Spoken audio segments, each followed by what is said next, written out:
Welcome to Korean language learning course.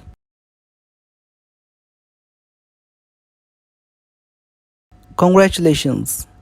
If you have completed till lesson 5, you can now read everything and pronounce every word in Korean language. Up to here, you have successfully completed first and most important step of the fundamentals of Korean language.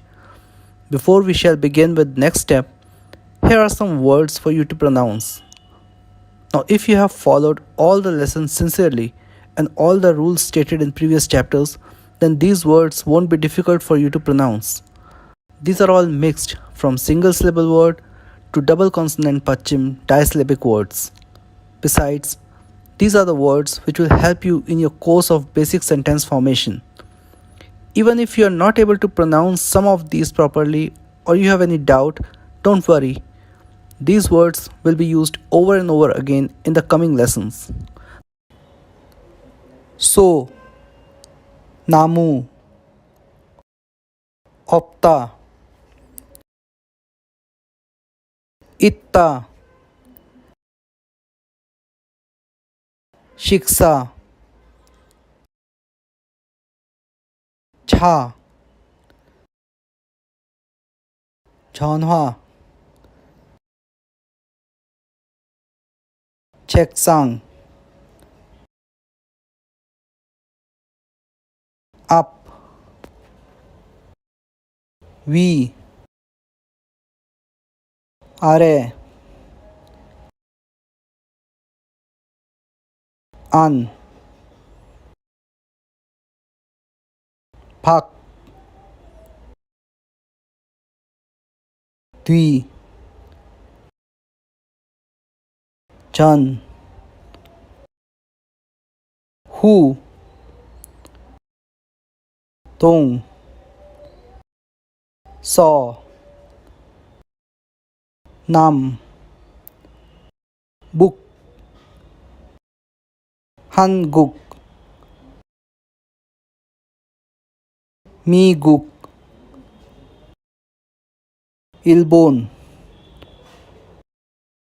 문, 읽다, 쌈,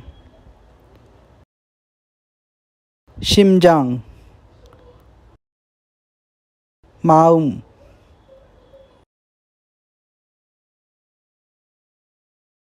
가슴,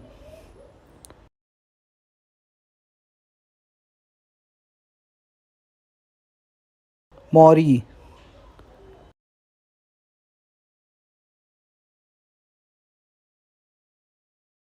손, 눈, 발, 팔, 다리, 코, 이, 배,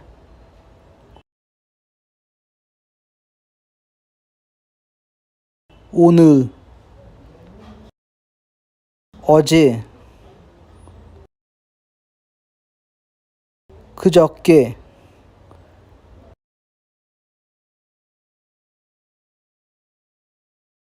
내일, 모레,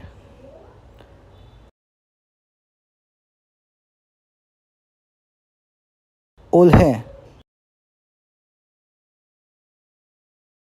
작년,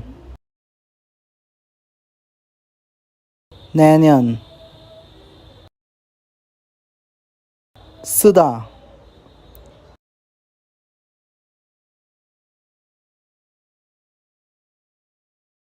안녕하세요,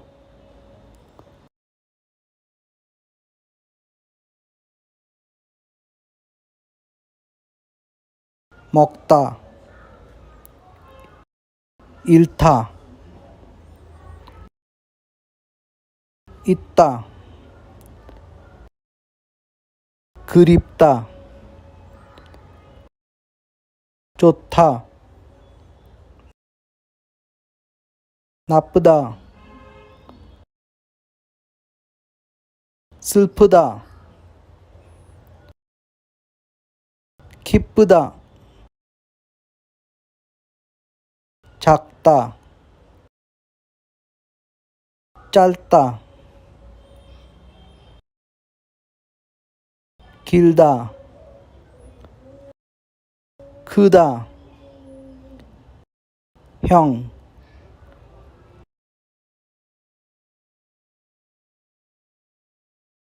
오빠,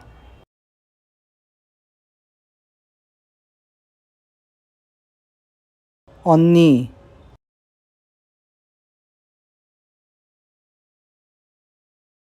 누나,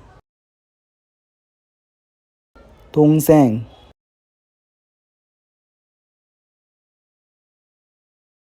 어머니, 아버지, 아들, 딸,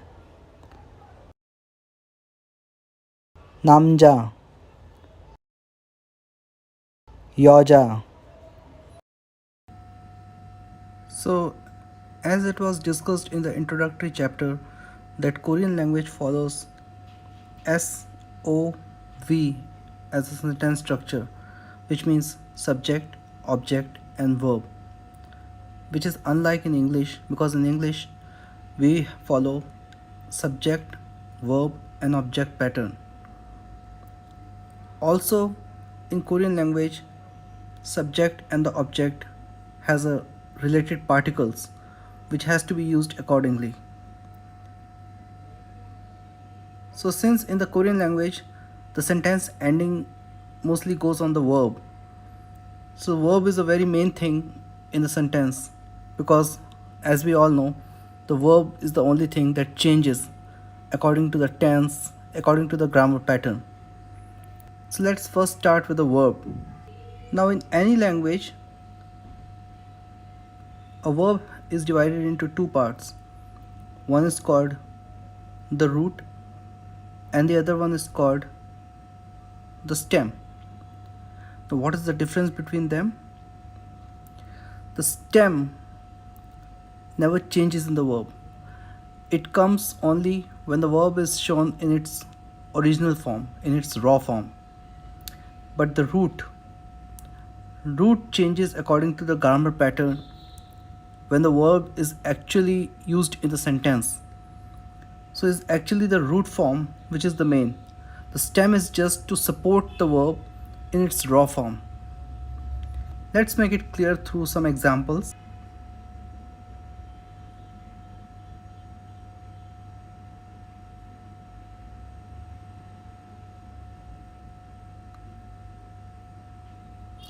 So in English, let's take these verbs to go, to do, to come. Now these I have written in their original form. As you can see, there's one part which is same in all the verbs, that is to. Now it is not necessary that the root should come first or whether the stem should come first. It all depends upon the language grammar pattern.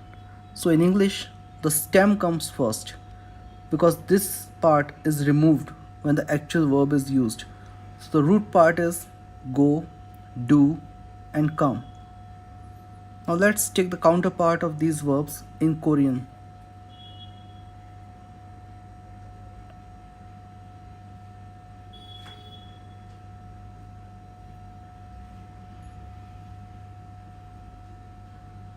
가다, 하다, 오다. Now you can spot the similar point in these verbs as well. The stem form is same in all the verbs, which is da. So the root which changes according to the grammar pattern in the sentence is ka, ha, and o. These parts only attach with these parts only attach with the sentence and they change according to the patterns. Now if you know the Hindi language or you are Hindi language native, so you must be knowing that the Hindi language is very similar to Korean and so is the grammar. So let's take the counterpart of these verbs in Hindi.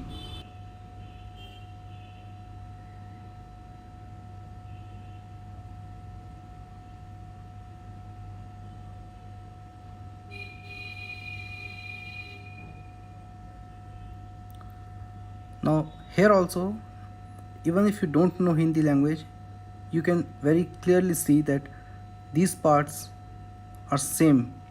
So this is the stem part and the root part is this. So it is the root part only that combines with the sentence and it changes.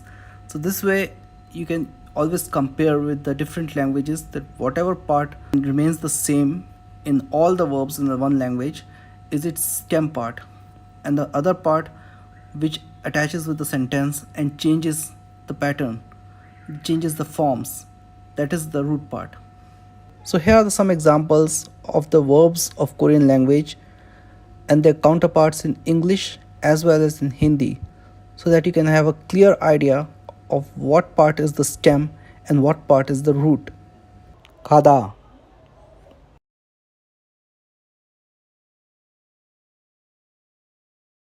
Mokta,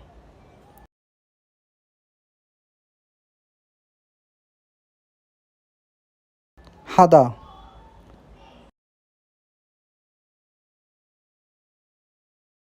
Juda,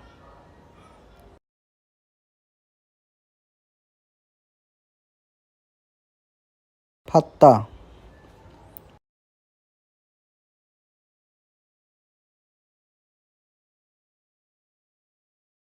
Oda,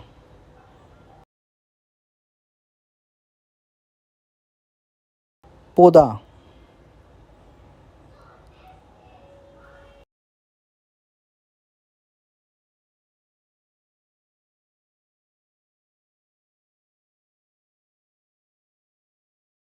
For simple present tense, this is added to the verb root if there is no pachim in the root, and this is added to the verb root if there is a pachim in the root. For example, kamnida, which means go, moksumnida, which means eat, hamnida, which means do, chumnida, which means give, patsunda, which means get, omnida, which means come, pomnida, which means see. Equative verb, that is to be, is ida. There are two kinds of subject particles. One is e or ga. These are the normal subject particles for indicating a subject. E is attached to the subject when there is a pachim in the end. Ga is attached when there is a vowel in the end. For example, cheksang yi, chonha ga. So as you can see, in the first word, since there is a pachim, so e is attached as a subject particle, and the second word, since the word ends on the vowel, ga is attached as the subject particle. The other two particles are un and nun. They are not only used for the subject markers but also topic markers and for specifying a certain subject. Un is attached to the subject when it ends on a pachim, and nun is attached to the subject when it ends on the vowel. We go with the same example. 책상은 전화는. As we have come across the words in the previous chapters and glossary, we came to know that kot is used for thing, pun is used for person in respective situation. Another word for person is saram, which is used in simple usage or specifying a certain person but not in a respective situation. For person junior or lower to the first person in the post or age, instead of bun or saram, you can also use another form which is called myong. Let's see some prepositions now. E, which means this. Cha, which means that. Ku, that also means that if the subject is not actually visible while talking about it. E got, this thing. Cha got, that thing. Ku got, that thing. E bun, this person. Cha bun, that person. Ku bun, that person. Like e, cha and ku is they all mean the same whether they attach with the got or bun or anything else. For place, there are different prepositions. Yogi, which means here. Chogi, which means there. Kogi, which means there. Like just like k, this also means the place is not actually visible while talking about it. Now let's do a few short sentences. 이것은 책상입니다. The verb imnida always combined together with the equative word and hence should be pronounced together, like in above sentence. 책상입니다. This is a table. 저것이 전화입니다. That is a telephone.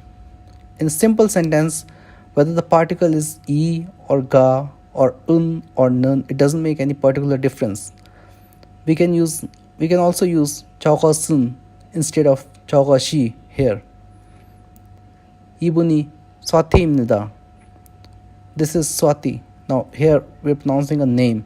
저분은 디비아입니다. That is Divya. 그 사람이 학생입니다. That is a student. Usually when we mention a person by his or her profession, then it makes a difference of senior, junior by using bun or saram in addressing him or her. So in case like student, we are just assuming that the person is junior to us or lower to us in the age or the position. So we are addressing him as saram. 저분은 교수님입니다. He is a professor. Now, 교수 means professor. And when we address someone with respect, we add 님 at the end of his post. 이것이 나무입니다. This is a tree. When we say I or me in Korean language, there are two criteria. If the person we are talking to is to be given respect, then we lower ourselves by using 저 for ourselves. In case the person is junior to us in age or post, we uplift our status in front of him by using 나 for ourselves. 저는 학생입니다. I am a student. 나는 교수입니다. I am a professor. It should be noted that while saying I am a student, the person used 저는, which shows he is talking to someone elder or senior to him, like his father or teacher, etc. But in next case, the person is talking to someone junior to him, like his student or assistant or someone who is younger to him or junior to him. So he uses 나는 to uplift himself in conversation. However, the respective particle 님 isn't used here as he is talking about himself. Nim is a respective particle which always used for others. There are few more respective particles which are always used for others but never used for oneself, even if the second person is junior or younger. 여기가 도서관입니다. Here is a library. Now here we don't use this because now we are talking about a place. 저기가 극장입니다. There is a theater. We can also use 여기는, 저기는.